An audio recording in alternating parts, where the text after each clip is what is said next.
Hello, good people, and welcome to Hillbilly Cat History. Signed, sealed, remembered, Elvis's wedding day.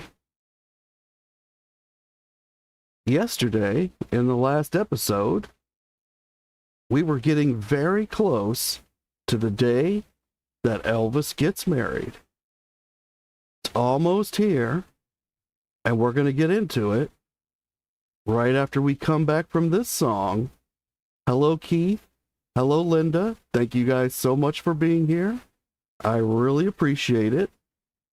And we're going to start out with Circle G Dreams.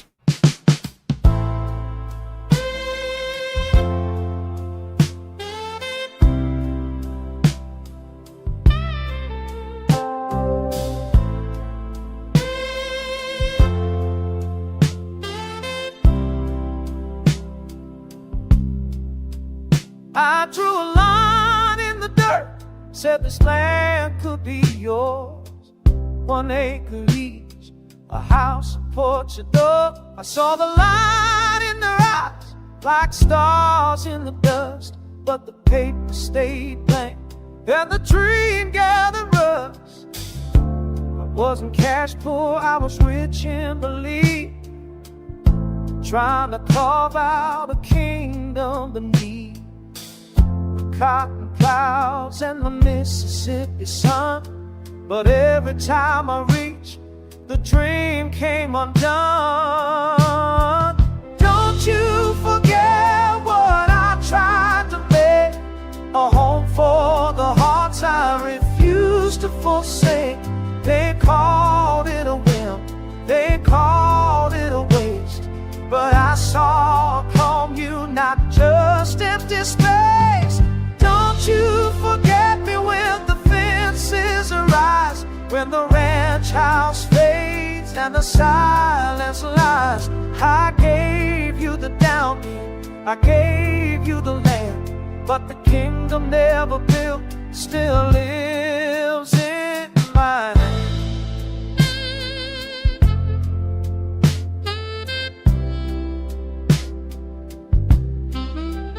They said they said legal red tape, but I saw a chapel in every landscape, a replica of Graceland, a circle of trust. But the curl was bust, and the dream turned to dust.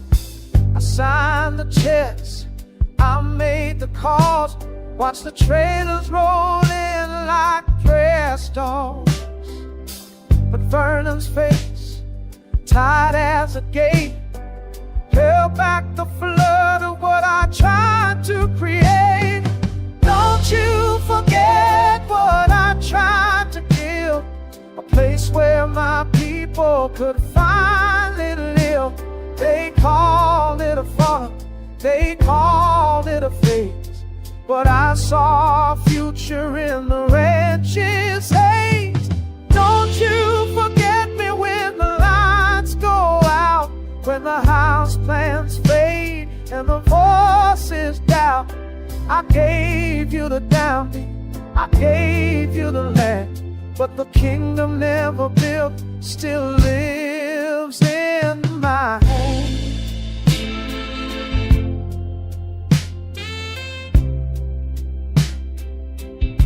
Still lives in my hand.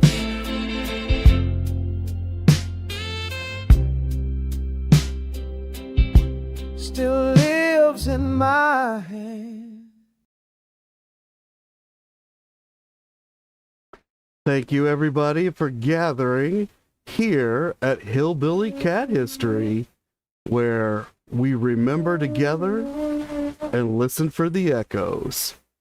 Unfortunately, I'm not in total control of the environment that I'm in today, so there may be some sounds that come through.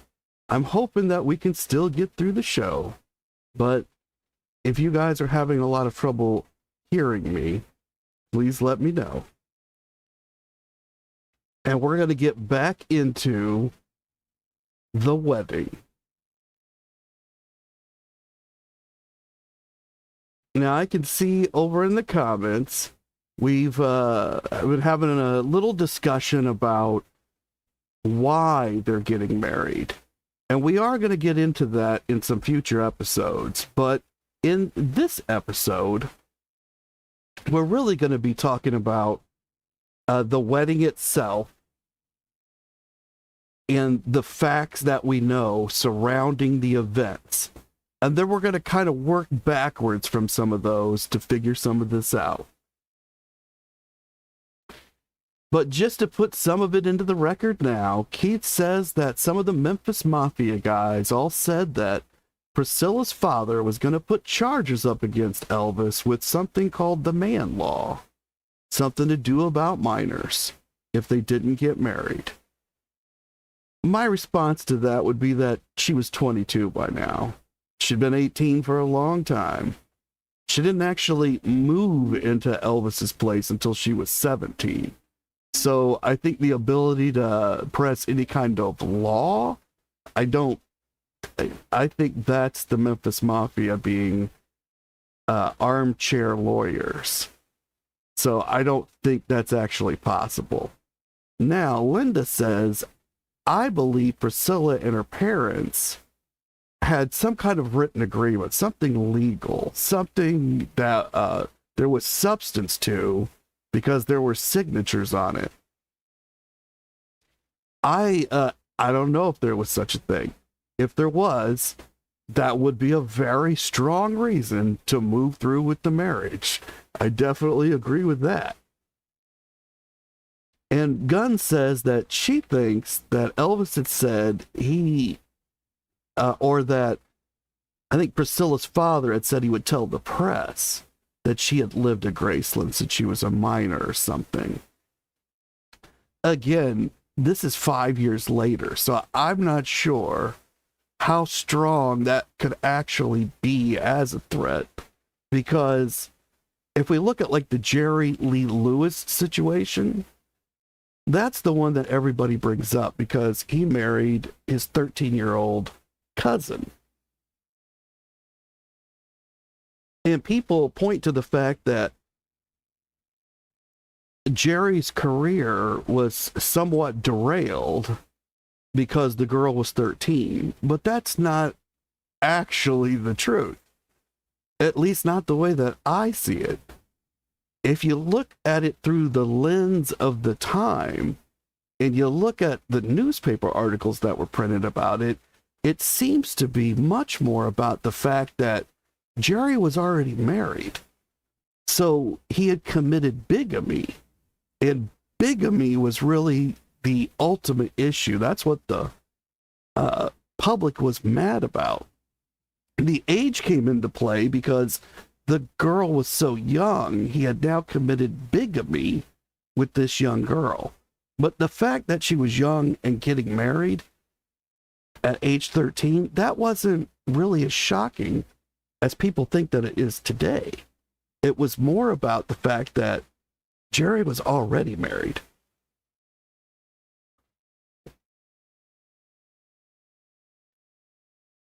Oh, and Linda's saying that she just meant that they had a plan or an agenda. Okay, that's absolutely possible. There could have definitely been an agenda, but again, I don't know how much pressure that brings to bear on Elvis. There's been thoughts that maybe Priscilla was pregnant when they got married. That would be another strong reason to get married, but she wasn't pregnant at the time he asked her. So these are the kind of things that we've got to, I think, work backwards into as we look at what's happening on these days as they get married. And Linda Curtis says that Chuck Berry brought a young girl over state lines and served time for it. Yes, that is a big issue when you take a young girl over state lines. There's been a lot of people that have been taken down for that. I think the issue there could be that he wasn't married to her. So Jerry married the girl. Now, it was an illegal marriage. But yes, there are definitely strong feelings about young girls and the protection that they need to have. But that doesn't necessarily mean that people were against young girls being married. It was very common to be married by 16, especially in Elvis's generation. If Elvis had not left Tupelo, he most likely would have been married by 18. His father was married by 17. And he most likely would have been married to a girl that was between 16 and 18. That's kind of why Vernon moved them to Memphis, because once Elvis got married, there would be no leaving Tupelo, just like there hadn't been for Vernon. He could never catch up. And when they left, it was really that there really were no better opportunities in Tupelo. They were never going to get ahead. And they just took a giant risk and just moved on up to Memphis. But it paid off, because now Elvis is getting married. Everything, all his life dreams have come true. The one thing that he might really wish at this moment is that his mother was still with them. We've looked at this picture a few times, and we've said, this is a bridal, well, I've said, this is a bridal shower for Priscilla, which it is. That's what the picture was labeled, and I don't see any reason to believe that it's not. But I had kind of put it into the timeline as like right before the wedding. We had seen in yesterday's episode that Dee and Vernon had been flown into Palm Springs. Well, not Palm Springs, but outside of LA, and that had been picked up and driven to Palm Springs. And then I kind of surmised that that must have been when the bridal shower happened, like the day before the wedding, and then they got married. But the reason I thought that is that's normally the way things happen, right? Normally you have a bridal shower and then you have a wedding. But in this case, the bridal shower actually comes after the wedding. And I found some evidence of that, and we'll be able to show that. This picture is actually taken in Memphis. So it's not in California, but Dee does throw the bridal shower for Priscilla. It's just not where I thought it was, and I told you guys yesterday. And Gunn says that someone or something pressed Elvis, she thinks. That the colonel and her parents were tired of waiting for Elvis to decide to marry her. Well, I can't disagree that her parents were tired. I think the colonel might be more of a mystery. He was usually in the stories pressing Elvis not to marry people, or at least that's the way it was in June Wanaco's time. Maybe he had been pressing Elvis to marry her in this point. We're gonna see. And Linda says, I think he loved her, but not enough to marry her.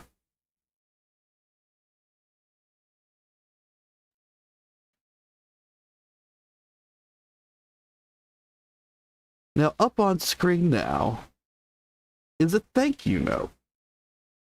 And it's a thank you note that Priscilla wrote sometime after the wedding to somebody that she received a gift from, or a card. It says, unfortunately, I can't read the name, but Phyllis, I think. Dear Phyllis. So this looks like a letter that perhaps was photocopied, or Priscilla had already written many copies of, and then was filling in a name, because Phyllis is written in a different style. It doesn't even look like the same handwriting. But it indicates that it comes from Mr. and Mrs. Elvis Presley, and it's got the address of Graceland in Memphis, and then says, Dear, and then handwritten is Phyllis. We received your card and would like to thank you. It was greatly appreciated. We are very happy at the wonderful way our wedding was received. Thank you again, and may your days be as happy as ours. Sincerely, Priscilla and Elvis Presley.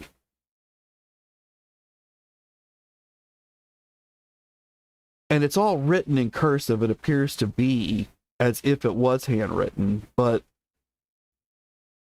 we can see that somehow it's a form letter. And Priscilla sent these out at some point after the wedding.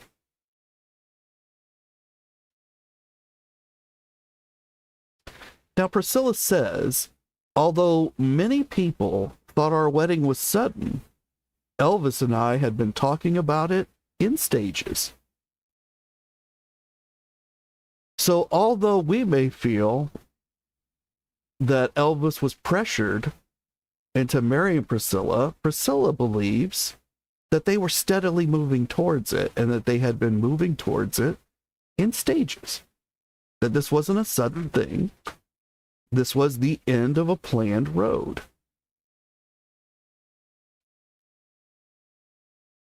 And Keith is asking, is there any Vernon pressure around Elvis to marry? I don't know. Hi, Colleen. Thank you for coming. Appreciate seeing you here.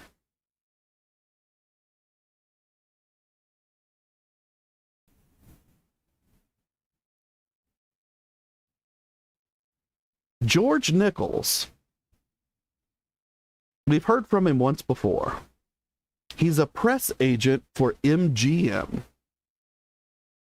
He was involved when Elvis had the concussion. And he made statements that there were representatives of MGM there, or at least of the studio, of somehow connected to the studio executives. Well, here he says, Elvis would have been happier if Priscilla had walked away.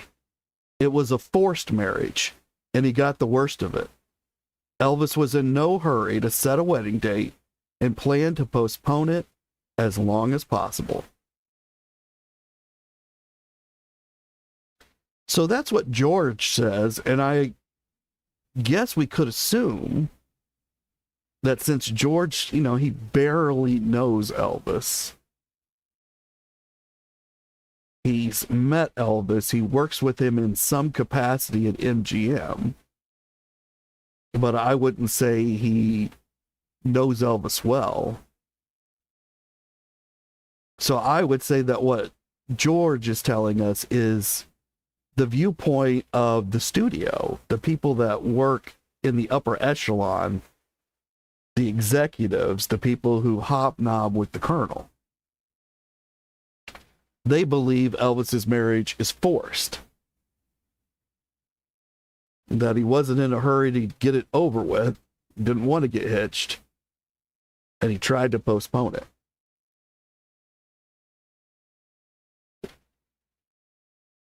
But again, what would George know about this?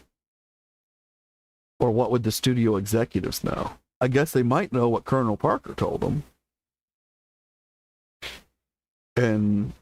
But he's not saying what Colonel Parker said, so we don't really know. We don't really know how he knows this.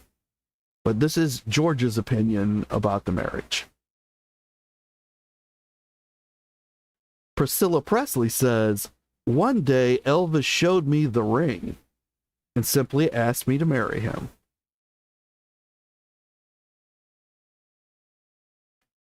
Now, at other times that we've heard this story, it was on, I believe, Christmas Eve, 1966.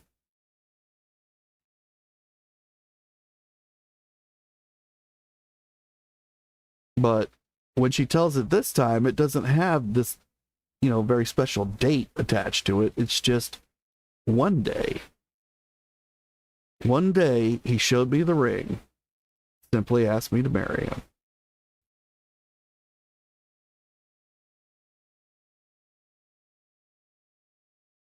At some point, she attaches the date of December 24th to this.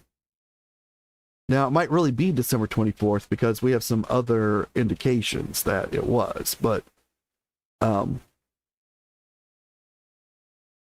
I don't think that thought or the implication of the date really occurred to her until much later when she was writing these stories or selling them for publication.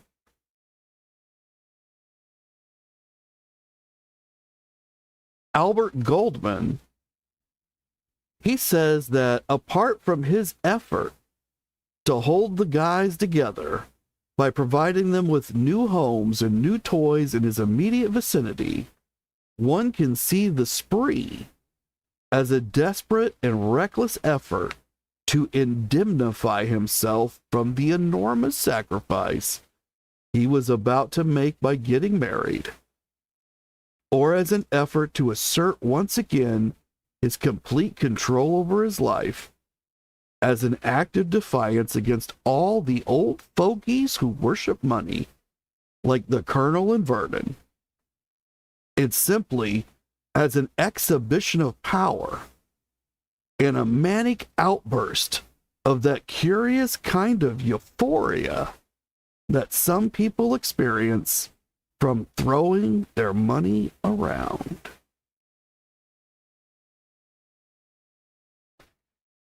Albert Goldman, who truly dislikes Elvis, despises Elvis, he manages to both praise and have empathy for, or incur sympathy for, bring it out from his reader, and insult Elvis all within the same paragraph, although he is very, very wordy.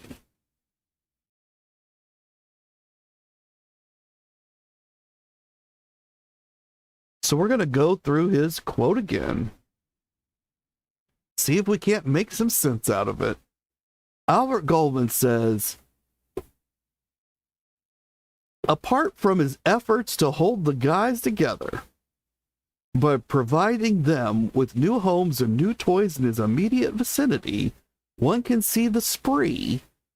Now, the spree is Circle G. That's where Elvis spent all this money, where he put the new toys in the homes. So Albert is connecting Circle G, and he says that the whole thing was a desperate and reckless effort to indemnify himself. That means to protect himself in some way, to fortify himself against the enormous sacrifice he was about to make by getting married. So Albert's kind of insinuating that once Elvis is married, he won't be able to freely spend his money. So he's spending it now to get what he wants. He's putting his man cave together now before he has a wife, and she says, no, we can't have these things in the house. And Gunn is asking, can we really trust Priscilla's words? That's why we're putting them out here, Gunn, so that we can see them up against the words of others. And do anybody's words? Are we able to trust any of these words? And once we find some to trust, where do the others fall? But Linda says that Gunn, she hasn't been able to trust Priscilla. And Marion says that she can't. I think we've already found some areas where I think, like with some of the others who have printed multiple publications, done a lot of interviews, the stories have a way of evolving. And Colleen says, I'm looking at the letter she wrote. It may just be me, but I thought the husband's name went first. I don't know what that says to me. That's a very interesting observation, Colleen. But it's absolutely true. It says Priscilla. And Gunn says that she's forgotten why Goldman hated Elvis. It's basically because Goldman is the antithesis of Elvis. If you imagine a man who is exactly the opposite of Elvis in every single way, like if you had Superman and you have Bizarro Superman, if you've ever read the comic books, that is Albert Goldman. And Keith says that, remember that Priscilla was very young, living in Memphis at a young age, and maybe she went with the flow of the wedding too naive, maybe. Well, at this point, Keith, she's, 22. So today, science would tell us that people's brains don't stop evolving till 25. And that's true. But we make them adults at 18. So she's basically would be out of college at this point and be living her own life. So although she might be naive and she might be young, she's certainly responsible for her actions as of 1967. And Linda says that she has always put her husband's name first.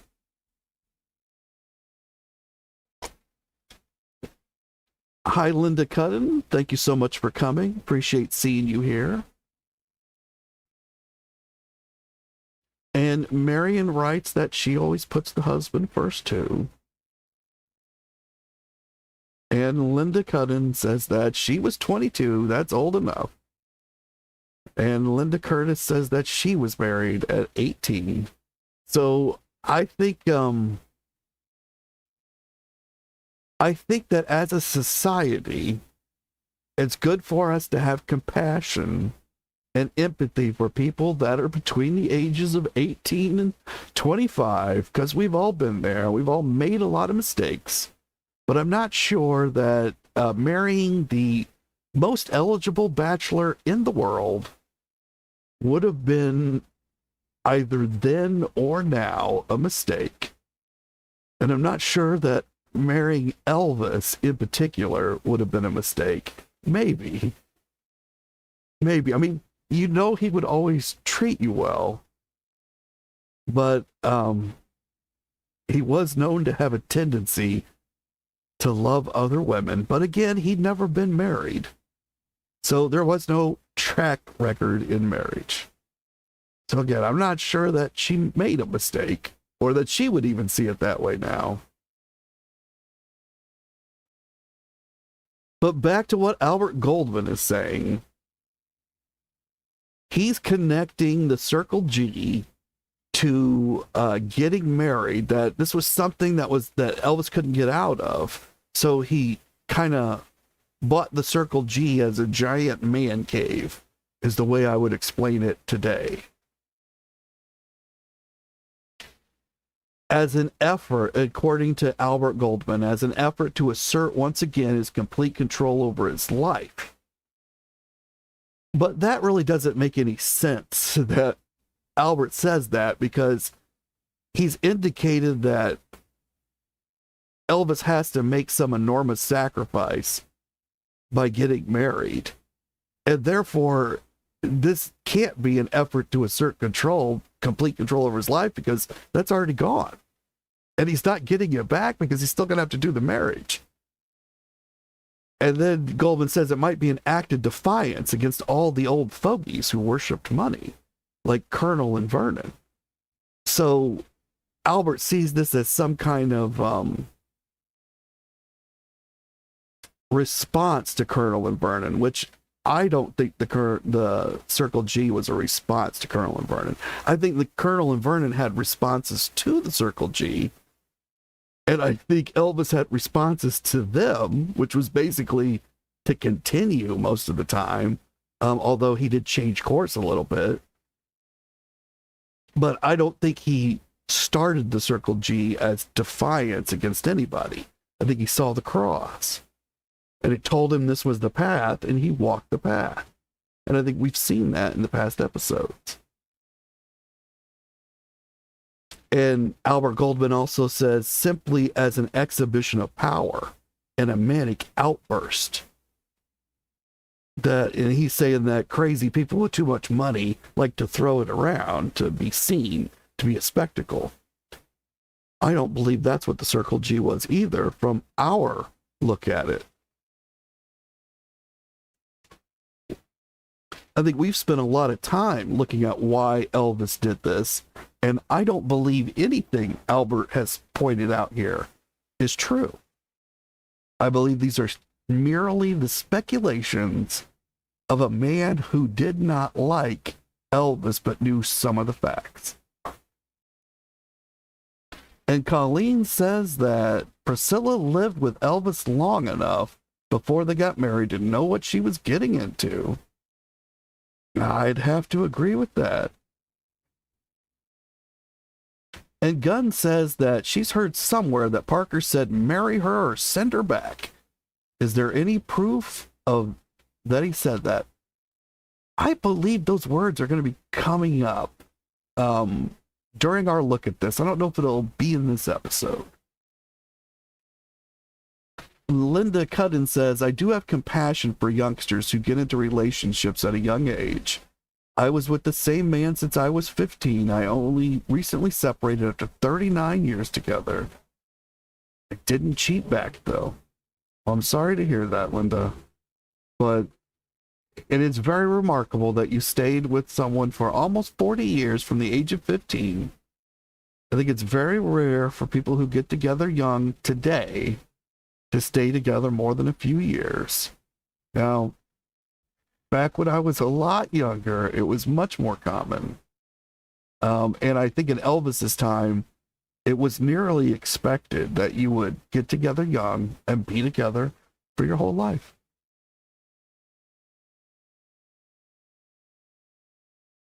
And Linda Cudden says that Priscilla could have chosen not to stay with him, and she could have. She had agency over her life at all times, no matter what she would like to try to say. Everybody in this story had agency over their own lives at all times. Elvis did not handcuff anybody to him. No one was forced by any court to stay with Elvis for any amount of time. And Keith says that especially with Priscilla hearing all the Hollywood stories in those magazines about Elvis and Anne Margaret, and yet she chose to stay. And Elvis apparently chose her, or at least he chose against Anne Margaret. Could have been from Anne Margaret's own actions. And Colleen says that she doesn't think that Priscilla's role, her age, played a role back then because everyone married very young in the 50s or 60s. Yeah, so I don't think she was naive in any way. And Terry says that he still thinks Elvis and Anne Margaret should have married. A lot of people think that. And Marion says, I believe Priscilla knew that this marriage would bring her wealth. I would have to agree with that. I don't think she thought about wealth as much in this moment as she will later. And I don't, although I might qualify that to say, I don't think her ideas of wealth were as large as they become later. Like, I think she has an idea of what rich is, but later she finds out that her idea of rich is barely rich at all. And that's when she comes back for the second settlement after the divorce. But at this point in time, I think her dreams, although I do believe they were centered around materialistic things and included money, they were just smaller dreams. But although to her, they would have looked very large. And we are going to see some indications from Priscilla herself that what Marion is saying is true.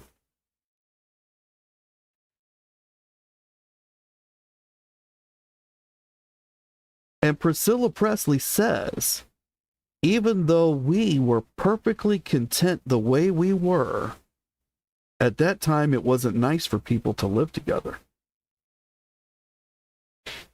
So Priscilla indicates there's a reason for them to get married. It's that they're living together, and that's not socially acceptable at this time.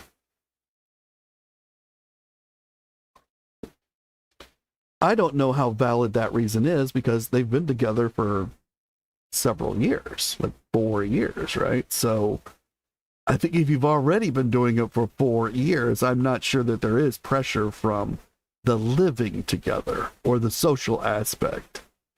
But Priscilla says that that was one of the reasons. And Marion says that she too wishes Elvis could have married Anne Margaret. And Gunn says that she thinks Priscilla and her parents had a plan. I think there was definitely a plan when she was sent over. 5 years later, I mean, that's a long time to run through with the plan, so they must have really had some faith. But I don't doubt that when she came to America to live with Elvis and attend school in Memphis, yes, I would say there was a plan in place. And Colleen says, I don't think it was money at first. I think it was more that she had the guy everyone wanted. Yes, I think that was the first 3 to 5 years of the relationship. I absolutely agree with that. I think Priscilla became accustomed to the lifestyle. It was a much nicer lifestyle than the one she lived at home. And Linda Cudden says that she thinks Priscilla wasn't going to leave that relationship until they married. And she knew that she would get some money out of the divorce.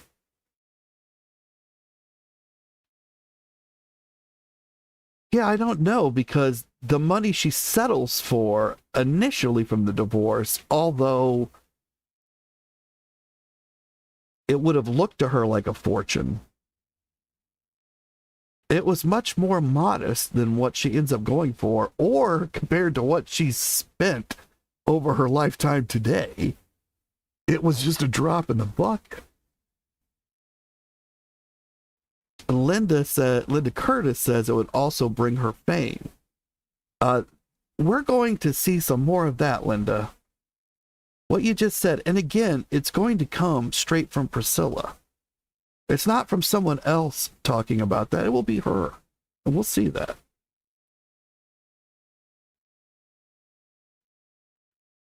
And Colleen says that Lisa Marie sealed the deal. Right, because now she was the mother of a child, of his child, and now was always going to be connected to the family. But I don't know that there was a plan to get pregnant that as fast as she did. Although that could be explained by she was pregnant before. So we're going to look at the timeline here. We'll get into it. And Keith says that he's got to go to a doctor appointment. Well, you're going to miss it, Keith, but make sure you watch the rerun when you get back. And I appreciate you so much for being here and for being one of the faithful. You're here every day, and I notice. Thank you so much, Keith. And Gunn says, but she came back asking for more money. Yes, because other people told her she could get more money. So I believe there was an influence there. I'm not excusing her in any way. I'm just saying that her own dreams by herself were smaller until they were inflated through external agencies.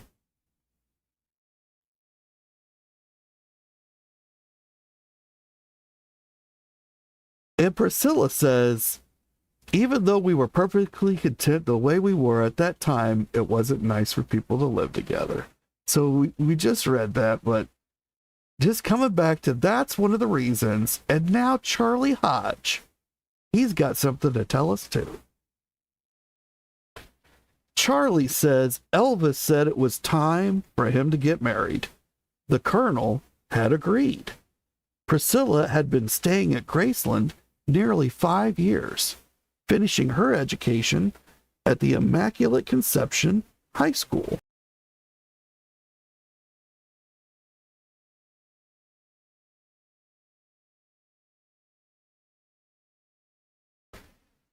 She was a grown woman now.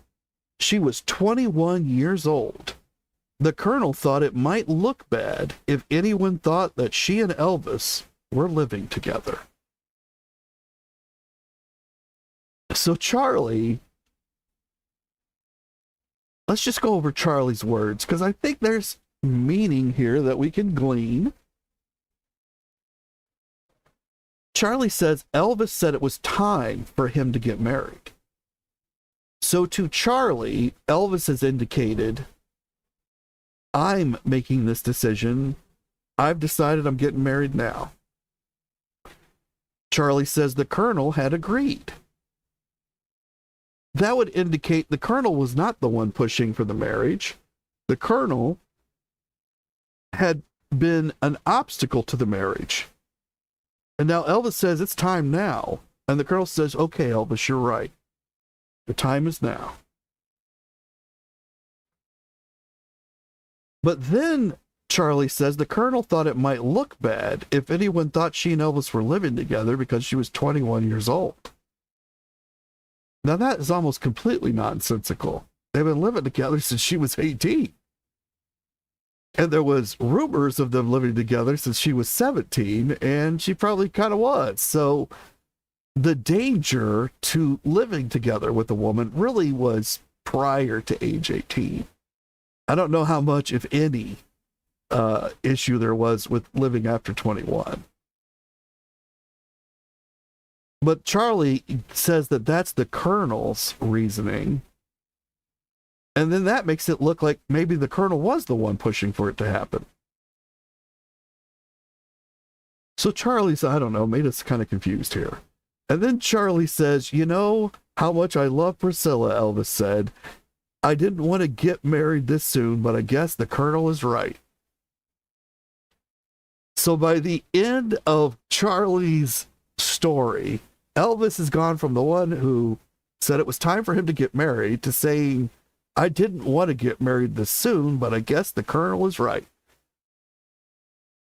The thing is totally flopped from the way that Charlie started the story. Initially, the Colonel had agreed, and now it's the Colonel that's saying get married. So you got to take what you're going to take from Charlie Hodge's story. To me, it's like the scarecrow in The Wizard of Oz. Some people like to go this way, some people like to go that way, but he can't really tell you which way it is, wherever it is that you're going to go.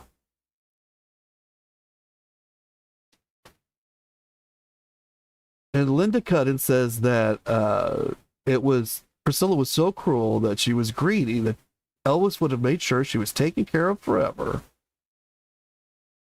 And Colleen says the amount of money that she has gone through is crazy. And she has the nerve to say that Lisa had a spending problem. There's a lot of spending going on there. There was a lot of spendiness within that family, yes. And I believe a lot of it was modeled, anything that Lisa was doing was modeled on what she saw her mom doing. Because she has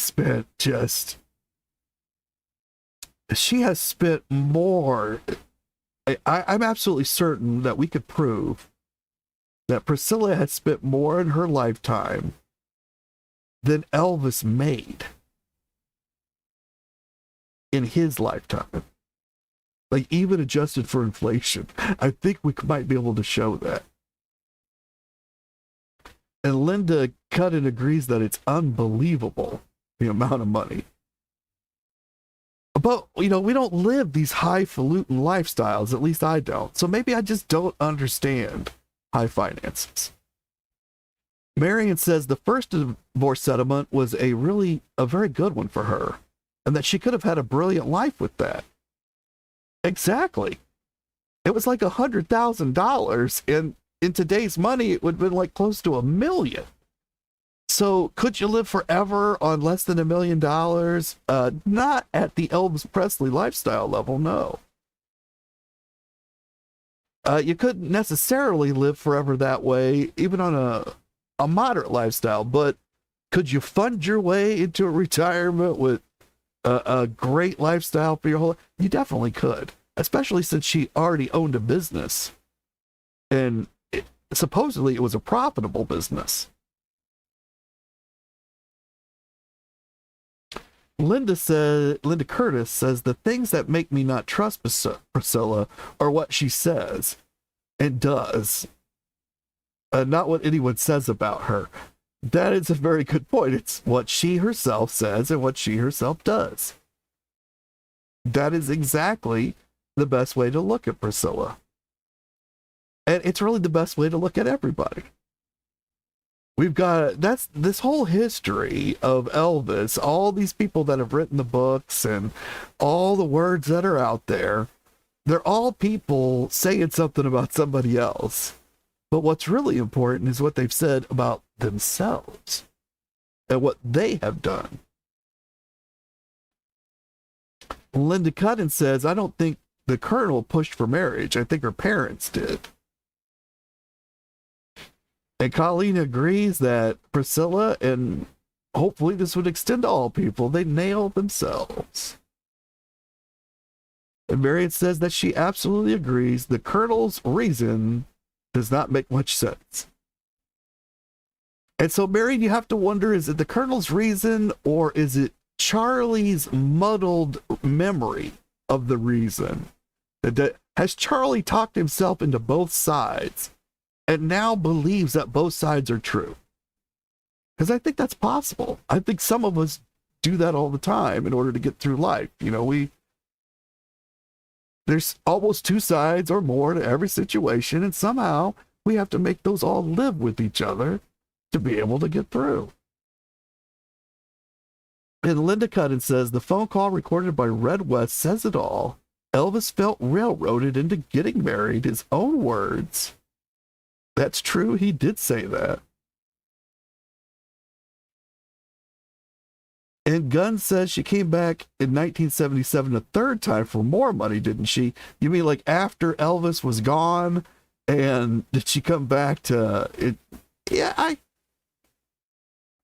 yeah, you could say that. And you could say a couple years later, she came back and got it all. And Linda Curtis says, I think if Elvis had planned the wedding, it would have been in Memphis and much different from my opinion. And Linda Cutton says, Elvis made sure business for the boutique went her way. He wanted success for her, and that shows how big his heart is.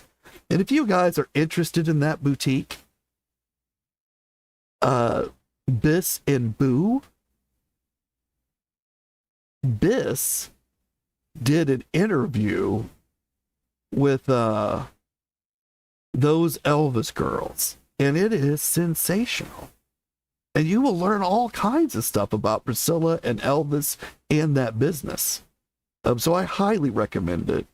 It's out there on those Elvis girls, their channel. They did it was just a fabulous interview. I want to say it was last year. Might have been the year before.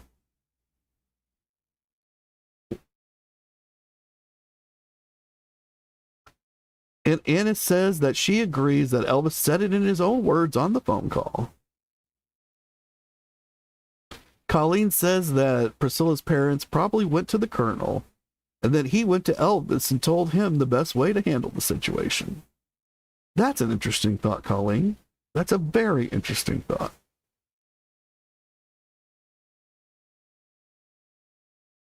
And we know that when Elvis doesn't want to talk to someone, he's very good at avoiding them, even the Colonel, because here in 1967, just 2 months ago, the Colonel is sending a letter to Marty Lacker saying he's getting demoted because communications have broken down and the Colonel can't get a hold of Elvis.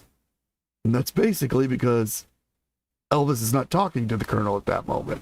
I think that's what we can surmise.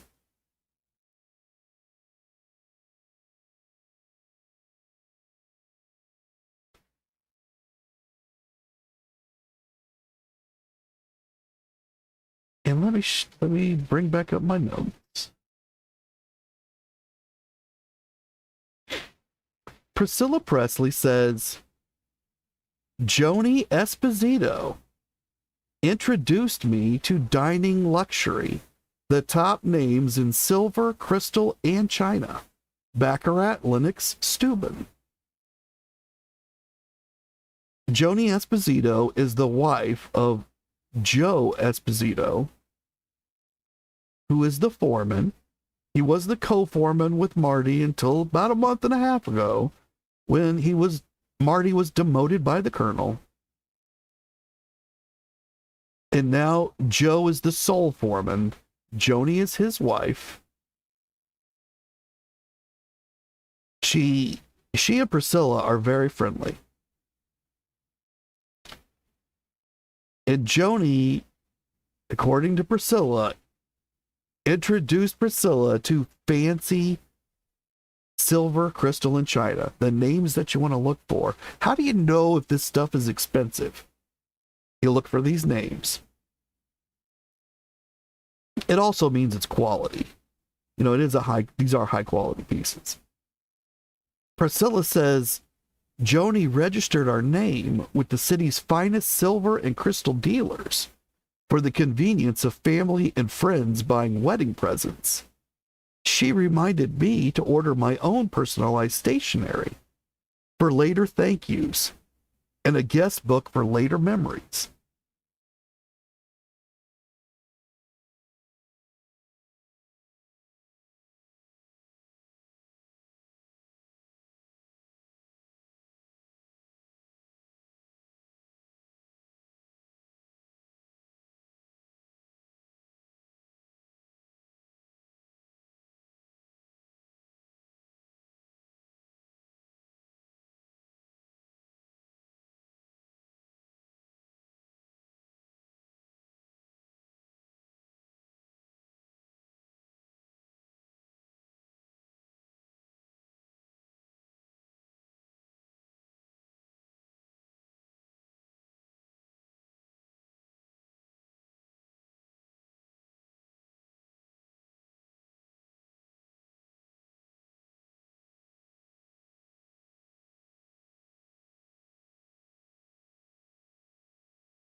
Oh, thank you so much, Terry. You let me know that I went muted.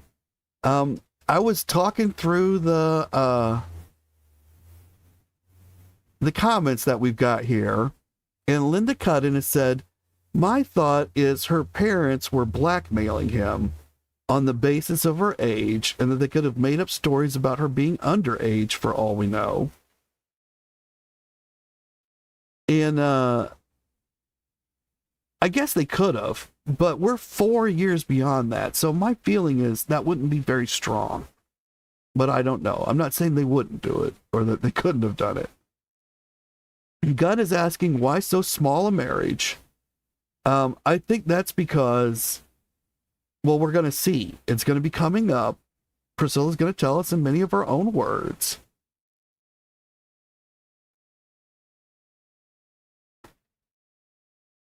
And Gunn says that she doesn't trust Priscilla's family.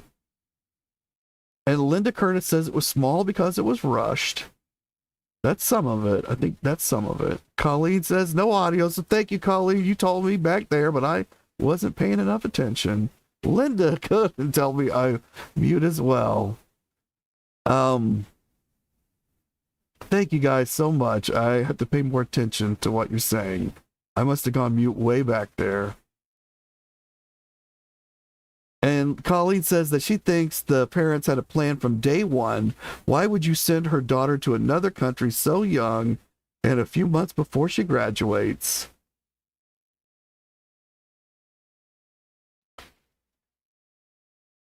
And Colleen says that she's sure they had a plan. Or Gunn is saying to Colleen that she's sure that they had a plan.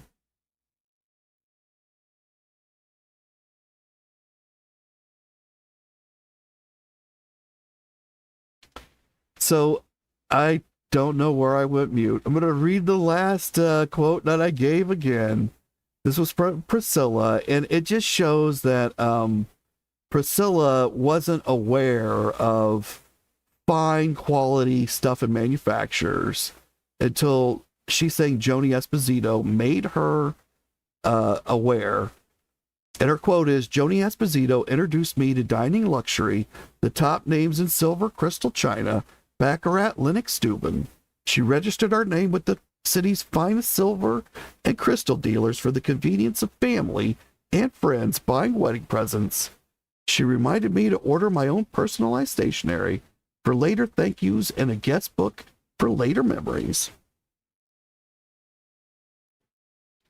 So on screen, we can see one of the thank you notes. I'm not sure how personalized stationery that is, so I'm not sure if she remembered to order that stationery. And I'm also noting that Elvis's friends, who are mostly, I believe, his employees, or people of modest means, they're being expected to buy fine silver and crystal for the wedding. And that hopefully catches me up to anything that I missed out on for you guys when you were mute. And Linda Cudden says that they could have said that because she was 14 at the time they met, and they could have made more out of their friendship. I think they might have been able to do that if they had like pictures or something, or maybe if they had testimony from Curry Grant, if maybe they had something agreed to with him or something like that. But yeah, I'm not pushing it out of the realm of possibility. I'm just saying that I haven't seen anything like that come up yet. But maybe we will. And Colleen says, plus they were moving back to the U.S. months later, so why not wait? They needed her to come back before she was of age for the plan to work. So, Colleen, you're saying that she had to make it back while she was still 17, or she wouldn't be underage, and then they wouldn't be able to prove in any way that she was there. That's possible, but if so, I think Elvis did an end run around that because all of the, I believe, written records indicated that she lived at Dolan with Vernon. And she actually lived in the house that Vernon lived in before Dolan. So Elvis might have seen that coming, and that's why he went ahead and took those countermeasures. Not sure. Linda says they were afraid Elvis would find someone else. I think that's probably a good one. Maybe you did need her to get here while she was underage, but you definitely needed to get her to get here to captivate Elvis's attention. And Colleen says that's what she thinks, that they have a twisted mind, or that she thinks that she has a twisted mind. Maybe so. I don't know. We're going to get a lot more information on this, though, guys. We've just barely started to scratch the surface on the marriage. Haven't even got to the wedding ceremony yet. You are going to be so surprised at all the names that pop up in here, and the exact sequence of events. Hi, Luann. Thank you for coming. You just made it right at the very end. Happy coffee. But that is the end for this episode. And when we return, there's going to be just so much more about this wedding. But until then, I'm going to leave you with this song, Telegram from a Friend. I'm going to say, keep on taking care of business. And I appreciate each and every one of you so much for sharing this journey into Elvis history with me.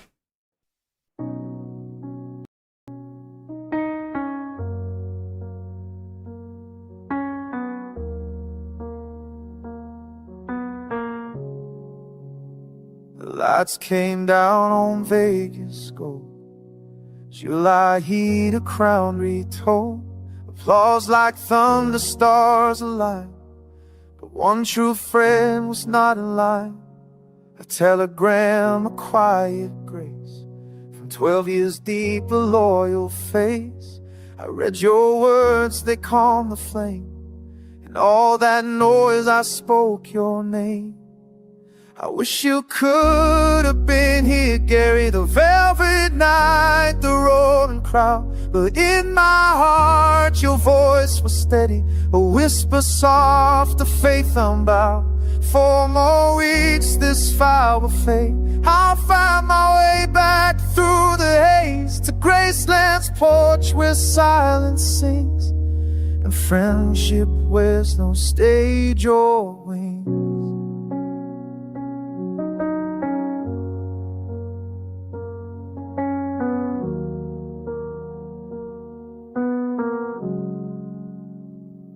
The suits, the gifts, the famous hands, they cheered the king, they made demands. But in the mirror doubt would stare, and only you knew what was there. I wrote you lines in trembling ink, not for the press, not for the drink, just for the man who saw me hold beyond the glitter, past the road. Say hello to everyone, I'll be home when this is done. The curtain falls, the echo fades, but you remain my serenade. 4 more weeks, this fire will fade. I'll find my way back through the hay to Graceland's porch where silence sings. Friendship wears no stage or wing.